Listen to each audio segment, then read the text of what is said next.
I mean, it was a tough film to make. It wasn't joyful in the sense that it was fun and because it was really, really, how to say, stressful because we were in the middle of nowhere, in the wilderness. You know, there's lots of challenges on the set, for the crew. So joyful, but we had a good time. The film is very technically challenging because of the CGI components to it. But generally, man, we had a good time with this film because there were good people on it.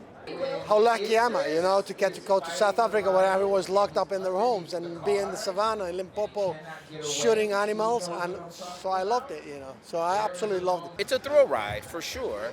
Keeps you on the edge of your seat, but I like the fact that this movie is about it's about poaching, right, and the scourge of poaching. It's also about family, because Idris plays a father that is in a strained relationship with his daughters, and I think that's something that we can all kind of learn coming out of this pandemic. Everybody's had some tough times, and sometimes the familiar relationships can be strained.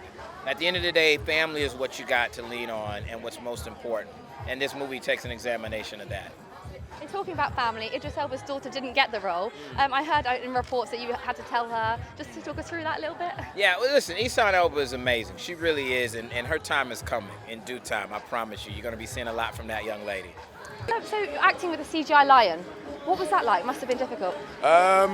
It was difficult and technical and layered, and it was all very sort of like slow. It was really slow just to get it right. The lion is incredible in it, and when you see it, it's kind of like, wow. But I remember the painstaking layers to make that happen. Yeah, there was a hyena biting our cable in the middle of the night. The light went out. That's the first for me. We had boom slang that we had to stay away from.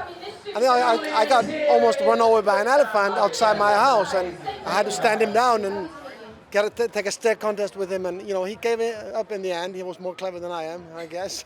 So there was a pond sequence, and apparently there was a snake that was roaming around in there that they couldn't get out.